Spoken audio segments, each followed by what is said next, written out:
Bonjour et bienvenue sur le site apprentissagevirtuel.com. Nous allons voir aujourd'hui une autre méthode dans le but d'améliorer notre dialogue avec le logiciel Excel. Nous connaissons déjà les boîtes de dialogue prédéfinies telles que Input Box ou Message Box. Mais nous allons transformer l'instruction Message Box en fonction Message Box. Analysons cet exemple. Une liste déroulante nous demande de sélectionner un pays. Une fois que nous avons opéré notre choix, une fonction MessageBox nous affiche l'indice du pays que nous avons sélectionné dans la liste. La boîte de dialogue présente alors trois boutons, oui, non, annuler. Selon le bouton que nous allons choisir, une valeur différente viendra s'inscrire dans la cellule A1 de notre feuille de calcul. Ici, je vais cliquer sur le bouton oui.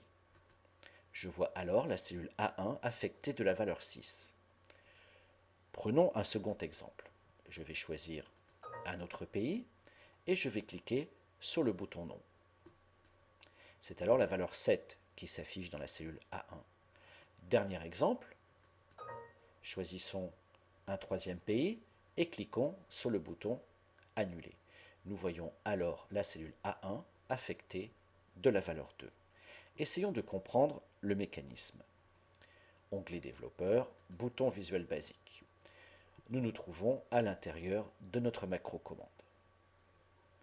Les variables réponse et choix ont été créées de type chaîne de caractères. La cellule M1 est sélectionnée et nous stockons son contenu dans la variable choix, la cellule M1 étant la cellule liée de notre liste déroulante.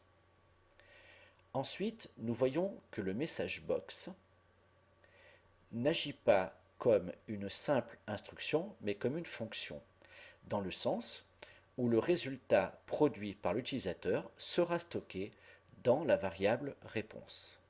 Ce message box affiche donc le message « Vous avez le choix » selon le contenu de la variable choix.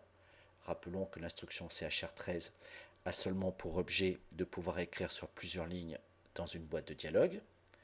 Puis nous trouvons une description de cette boîte de dialogue.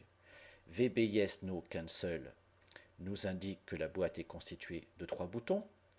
VB défaut bouton 1 nous indique que c'est le premier bouton qui est activé par défaut. VB information est le choix du logo qui s'affiche dans la boîte. Enfin, la dernière instruction, êtes-vous d'accord, est le contenu de la barre de titre. Intéressons-nous maintenant à l'interprétation. Un bloc d'instructions Select Case va se charger de ce travail en interprétant le contenu de la variable réponse.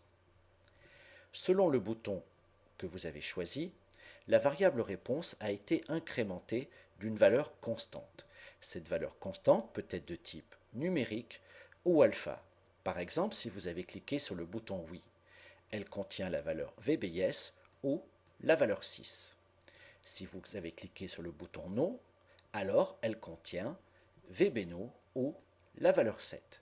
Si vous avez cliqué sur le bouton annuler, elle contient VB Cancel ou la valeur 2. On peut donc, selon le choix, décider d'utiliser la valeur alpha ou la valeur numérique contenue dans la réponse. Pour le tester, nous avons à chaque fois décidé de sélectionner la cellule A1 et d'afficher à l'intérieur de cette sélection le contenu de la variable réponse. Cette leçon est à présent terminée. Merci de l'avoir suivie et à bientôt pour une nouvelle leçon.